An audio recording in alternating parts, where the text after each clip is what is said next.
In ancient China, copper was often referred to as red metal or red gold. Qijin, Qijin. The combination signifies that copper was considered a primary or same type of metal, similar to gold in value or foundational importance in ancient metallurgy. Paktong or Baitong, is a material that sits at the intersection of metallurgy, global trade, and deep cultural philosophy. Diving into the specific factors that define this remarkable material, it is essential to understand Paktong as a phantom metal of the ancient world. For centuries, it was the ultimate metallurgical enigma, a substance that possessed the brilliance of silver, the strength of steel, and a chemical secret that eluded Western scientists for nearly 2,000 years. Born in the rugged mountains of southwest China and perfected by imperial craftsmen, Paktong, literally white copper, was more than just an alloy. It was a bridge between the Ming and Qing dynasties and the drawing rooms of Georgian England. It represents a rare moment in history where a raw material was so prized that it traveled halfway across the globe under a shroud of mystery, becoming a status symbol for both Chinese scholars and European aristocrats alike. This will be an exploration of Paktong, beginning with the linguistic roots of its identity. In every language where it originated, the name describes a visual paradox. Copper is naturally red, but this alloy was white. Baitong, the modern Mandarin name. Bai means white and Tong means copper, bronze, Paitong, an older Wei Jiao's romanization of the same characters. Cuivre blanc, the 18th century French term used by Jesuits in China, which literally translates to white copper of the Chinese. The spelling Paktong is a relic of the Canton system. Because Westerners were restricted to trading in the port of Guangzhou, Canton, they adopted the Cantonese pronunciation, Paktong. The English P sound replaced the softer B sound. The K at the end of Pak captures the glottal stop found in Cantonese that isn't present in Mandarin. Historical significance. Seeing Paktong in an 18th century inventory today tells a historian that the item likely passed through the British East India Company. In other historical shipping manifests, you will often see Paktong referred to as Tutanag or Tutanag. This is actually a linguistic error. Tutanag originally referred to Persian or Indian zinc. Because Europeans didn't understand that Paktong was a mixture of copper and nickel, they often confused it with the silvery zinc they were also importing. Today, antique collectors carefully distinguish between Tutanag, the raw metal, and Paktong, the finished alloy. Because Paktong looked so much like silver, it birthed a variety of names intended to trick or impress the buyer. Chinese silver. This was a clever branding move used by merchants. By avoiding the word copper, merchants could charge a premium, positioning it as an exotic, untarnishable luxury rather than a base metal alloy like brass. White tombak, a name used in the 1700s when comparing it to tombak, a high copper brass, implying this was its superior silver-colored cousin. White tombak was extremely brittle and, more importantly, toxic. European metallurgists often used white tombak while trying to figure out the recipe for Paktong. They eventually realized that while white tombak looked the part, it lacked the legendary strength and safety of the true Chinese white copper. Electrum, misnomer. In some rare early European texts, it was mistakenly called electrum, a name historically reserved for a natural alloy of gold and silver. Example, Lydians in 600 BC. Because electrum was sometimes called white gold, 18th century scholars occasionally used the word electrum as a high fashion label for Paktong. They were trying to give the Chinese alloy a sense of classical, godlike prestige by linking it to the legendary metal of the Greeks and Egyptians. For nearly 200 years, the name Paktong acted as a shroud. European chemists knew the name, but they didn't know the recipe. They spent decades trying to whiten copper using arsenic, which was brittle and poisonous, or silver, which was too expensive. When Swedish chemist Axel Fredrik Cronstedt finally isolated nickel in 1751, he realized that the white in white copper was actually this new element. Once the name was decoded chemically, the Chinese monopoly on the name and the material began to collapse. As soon as the name was decoded, meaning the recipe was discovered in Europe, the naming shifted to reflect the new manufacturers. After 1750, German metallurgists successfully replicated the alloy. They dropped the Chinese name to brand it as their own. The modern technical name, though it is technically nickel brass, since it contains no actual silver, while we now use the term cupronickel, Paktong remains the specific term for the antique, zinc-heavy version of the alloy. Even today, the name survives in specialized circles. Numismatics. Coin collectors use Paktong to describe specific Chinese commemorative and provincial coins. For nearly 2 millennia, the entire world's supply of true Paktong can be traced back to a specific cluster of mountains. The primary source was the border region between Yunnan and Sichuan provinces. Specifically, the counties of Huiz and Dongchuan in Yunnan and Huili in Sichuan formed the heart of Paktong production. The smelting wasn't just a single melting of rocks. It was a grueling, multi-stage refinement that took place in specialized cave-style furnaces near the mine pits. To operate a mine, owners had to agree to the tax terms and sell the remainder of their product only to government-authorized merchants of the guild. This created a paper trail for every ingot produced in the mountains. To reach the 1,100 degrees Celsius to 1,200 degrees Celsius needed to melt these complex ores. Smelters used sophisticated box bellows, fengxiang, often water-powered or operated by teams of laborers, to force oxygen into the heart of the furnace. The smelting was a hungry process. It required massive amounts of charcoal. Historical research shows that a single smelting site could consume entire hillsides of timber, which caused a deforestation. This created a boom and bust cycle. Once the nearby wood was gone, the smelter had to move to a new ridge. This was some of the most difficult terrains in Asia. Because the raw ingredients for Paktong were locked in the deep mountains of southwest China, getting the metal to the global market required a massive logistical feat involving porters, pack animals, and a sophisticated river network. This region is home to rare polymetallic deposits. In these mountains, copper and nickel ores, specifically pentlandite, were naturally intertwined, which meant the early miners didn't have to mix the copper and nickel in a lab. The mountain had already done it for them. When they smelted the blue ore and yellow ore found in these specific pits, the result was naturally white. Only when the metal reached larger commercial hubs or the final port of Canton was the zinc added. This turned it into the ternary alloy we know as Paktong. Phase 1 of ore distribution. The mountain descent, Yunnan, Sichuan. The process began in the mining hubs like Huili, Sichuan, and Huiz, Yunnan. The blue ore, nickel, and yellow ore, copper, were smelted locally into brittle, unrefined cakes or ingots. Before modern roads, these heavy metal ingots were carried by human porters and mule trains over the T-horse road. These paths were narrow, carved into cliff faces, and subject to extreme weather. The metal was first gathered in regional centers like Luzhou, a major river port in Sichuan that acted as the primary gateway for all minerals leaving the southwest. Phase 2 of ore distribution, the Yangtze Waterway.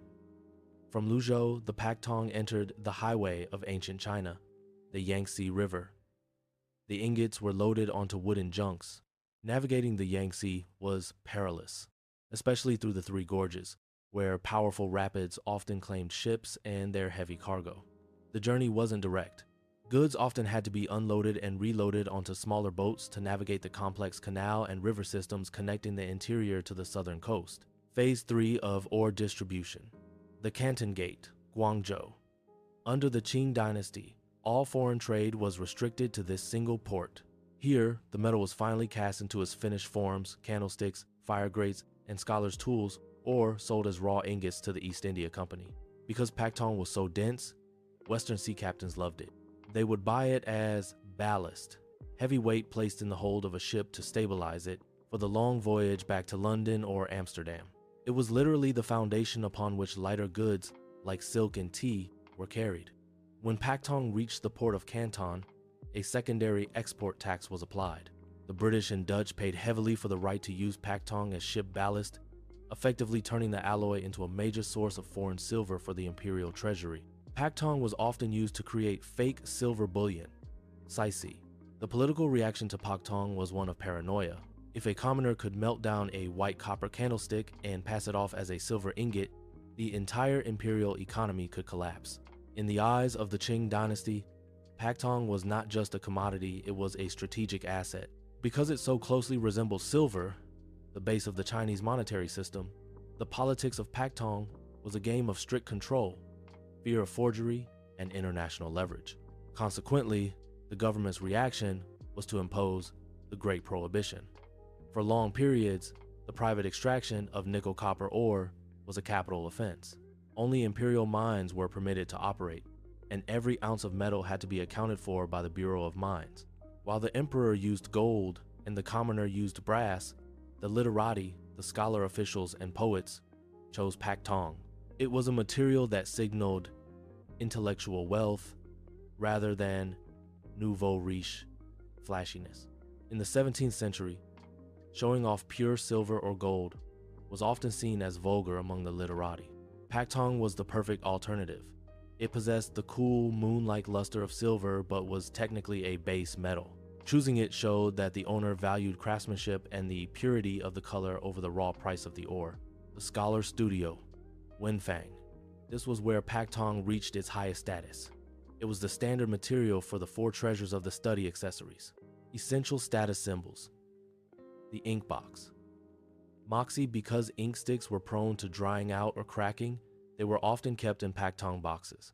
The tight seal and the cool nature of the metal helped preserve the ink's moisture. Hand warmers, shonuo, beautifully pierced containers filled with charcoal. Holding a Paktong hand warmer during a winter poetry reading was a supreme sign of refinement. The brush rest, bidge. A wet brush could never touch the table. Paktong rests, often cast as miniature mountain ranges, provided a heavy, stable, and elegant cradle for the brushes. The water dropper, shuishu. Grinding an ink stick requires a few precise drops of water. Paktong droppers were favored because the metal didn't corrode, ensuring the water remained chemically pure and didn't stain the ink. The paperweights, zhenji. To keep the thin rice paper flat, scholars used heavy Paktong bars. These were often engraved with poetry. The hardness of the nickel alloy allowed for incredibly fine hairline calligraphy that would never wear down. Personal opium pipes. Later in the Qing dynasty, Paktong became the prestige material for pipe bowls because it stayed cool to the touch and was easy to clean. The European gold rush for white copper, primarily Britain, France, and Sweden, began a clandestine effort to steal the recipe for Paktong. A few rare pre-missionary texts, such as those by the Italian traveler Filippo Sassetti in the 1580s, mentioned the metal. He described it as a substance that was harder than silver but equally beautiful. These early reports created the market demand that would later drive the Jesuits to risk their lives to find the mines.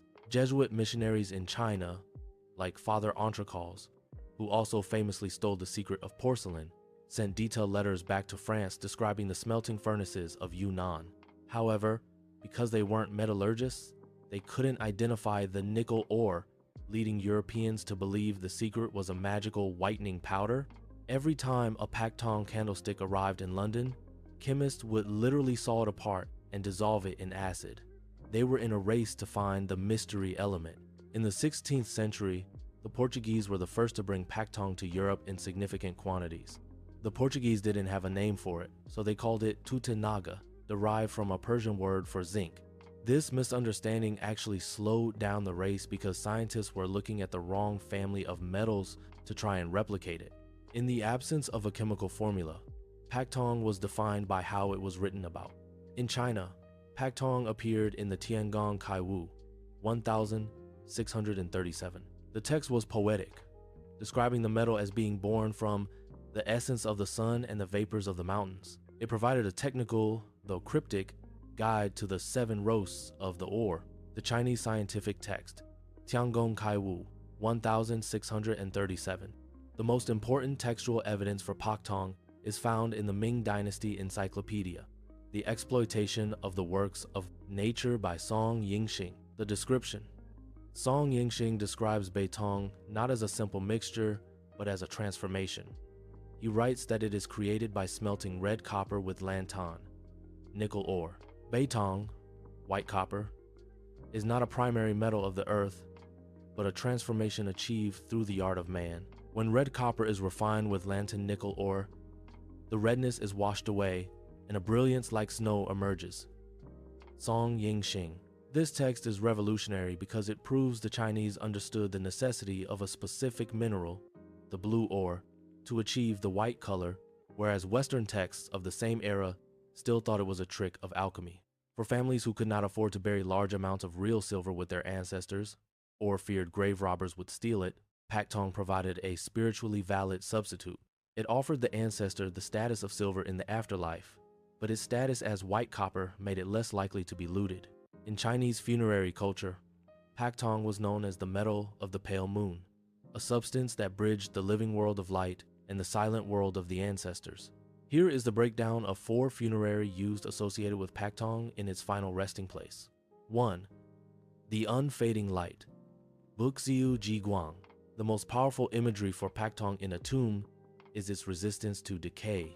While iron was described as returning to the dust, rusting, and wood as becoming the earth, Paktong was called the bone of the earth that does not rot. Asterisk. When a tomb was reopened centuries later, the Paktong objects were often the only things still shining. This created a linguistic connection between the metal and the immortal soul. To be buried with Paktong was to ensure that a piece of light remained with the body in the perpetual darkness of the grave. 2. The mirror of the netherworld. Mingjing. In many burials, a Paktong mirror was placed directly on the chest or face of the deceased. The imagery here is focused on reflection and protection.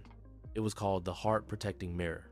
Because Paktong was white and untarnished, it was believed to be a pure eye that could see through the illusions of the underworld. The imagery suggests the mirror acts as a shield of silver light, warding off the yin vapors that would cause the body to decay or the spirit to lose its way. 3. The silent servant Paktong was used for funerary sets, miniature tables, chairs, and basins meant for the soul's use. Unlike the loud gold of the emperor, Paktong was the quiet servant. Its silvery gray luster was seen as respectful and somber, matching the mood of mourning.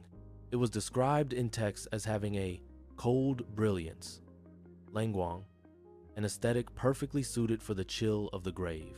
4. The bridge of 5 elements. In the transition from life to death, Paktong represented the finality of metal. In the cycle of the Wuxing, 5 elements, metal creates water. By placing Paktong metal in the grave, which is associated with the earth and the north water, the imagery suggests a generative cycle. The white copper was thought to nourish the spirit, helping it flow into the next life just as metal melts into liquid. Paktong's journey is a complete circle. It begins in the earth as a hidden ore, rises through politics and status to become the height of human craftsmanship, and finally returns to the earth in the grave, where its soul of unchanging whiteness serves as a final testament to a life lived with integrity. Actually, there's a fascinating irony here. While grave usually refers to the final resting place of the scholar and his metal, it also represents the grave of the monopoly. The rush to create German silver was essentially the burial of the original Chinese Paktong industry. The rush was a frantic period of industrial competition that eventually led to the death of the ancient Yunnan trade routes. The industrial rush and the grave of the monopoly. In the early 19th century, the race to perfect German silver was driven by a desperate need to kill the Chinese price point. The death of the secret, 1823, 1830. The rush reached its peak in the 1820s. 2 German scientists, Ernst August Geithner and the Henniger brothers, raced to find a way to make the alloy without the natural ores of China. They realized that by using pure nickel, newly isolated in Europe, mixed with copper and zinc, they could create a metal that was more consistent than the Chinese version. This killed the mystery. Once the recipe was printed in European journals, Paktong lost its divine status and became a simple industrial formula. As the rush succeeded in the West, the ancient mines in Yunnan and Sichuan began to die. Mass production versus handcraft. A factory in Birmingham could produce 1,000 spoons in the time it took a Yunnan smith to hammer one. The British and Germans began exporting their imitation Paktong back to China. By the late 1800s, the very miners who had guarded the secret for 2,000 years were being put out of work by cheaper European-made nickel silver. The grave of the original alloy today, true Paktong, the natural alloy from the Yunnan mountains, is almost extinct as a commercial product. Most white copper you see today is the industrial ternary alloy, copper nickel zinc, perfected during the German Rush. The original binary Paktong, the heavy mountain smelted copper nickel, has effectively been buried by history, surviving only in museums and the graves of Qing dynasty scholars. The transport of German silver back into China represents the final, ironic chapter of the alloy's history. This was the moment the trade ledgers of the West overrode the scientific encyclopedias of the East. When the industrial race was won, the flow of metal reversed. The textual description of this era moves from the poetic descriptions of Yunnan mines to the cold, aggressive language of import manifestos and customs records. Western traders intentionally labeled their crates as genuine Yunnan white copper, even though the metal was made in a German factory. This was misleading in the form of counterfeit branding. By using the traditional Chinese characters for Paktong on industrial German crates, they tricked local smiths into switching to the cheaper import, effectively using the metal's own name to kill its native industry. To further the eradication of Paktong, Western companies began distributing instructional manuals in treaty ports like Shanghai. These texts used aggressive modern language to describe Chinese mountain smelted Paktong as primitive, impure, and unstable. This psychological trap created a sense of cultural shame. It convinced Chinese scholars and officials that the metal they had used for the four treasures of the study was unscientific. The text reframed a sacred alloy as an inferior byproduct of an uneducated mining system. As Western chemical texts were translated into Chinese, they replaced the poetic, process-based descriptions of the Tiangong Kaiwu with cold chemical symbols. The Loss of the Seven Roasts and The Breath of the Mountain were deleted from new schoolbooks. The text of the soul was replaced by the text of the formula, Cu plus Ni plus Zn. This effectively buried the oral and written history of the Yunnan miners, making it inaccessible to the next generation of smiths. During the winter months, the traditional Yunnan mines often slowed down due to frozen mountain passes. Western merchants used this time to circulate their price lists. Because the native Paktong was scarce in the winter, the German silver importers promised a constant, year-round supply. The Chinese merchants, weary of the seasonal unpredictability of the Copper Mountains, began signing contracts in January and February for the foreign white copper, Yang Baitong, effectively signing the death warrant for the local miners before the spring thaw even arrived. As the ice melted in the northern ports and the trade wind shifted, the manifest became heavy with German silver. The manifest record from the Customs Gazette show a spike in March and April. Thousands of pickles, a Chinese unit of weight, of nickel-silver sheets were offloaded in Shanghai and Tientsin. Unlike the local ore that had to be smelted in 7 roasts, this metal arrived ready to stamp. In these months, the textual focus was on efficiency over essence. During the monsoon months, June to August, the ores could not be transported. The mountain roads became rivers of mud. This is when the Western shipping manifest struck their hardest blow. While the Chinese miners were waiting for the rains to stop so they could reach the last remaining deep vein ores, German ships were offloading foreign white copper, German silver, in the dry, accessible treaty ports. During the hot summer months, the German silver traveled upriver. While the traditional journey of the alloy saw Paktong flowing down to the sea, these months saw a reverse flow.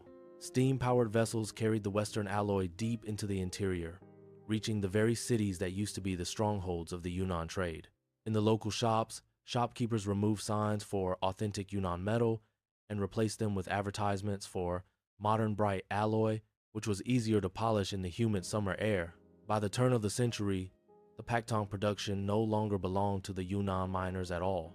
The textual record shows that by December of 1900, imports of Western nickel silver, alpaca, had almost entirely replaced the domestic production for everything except the most sacred temple items.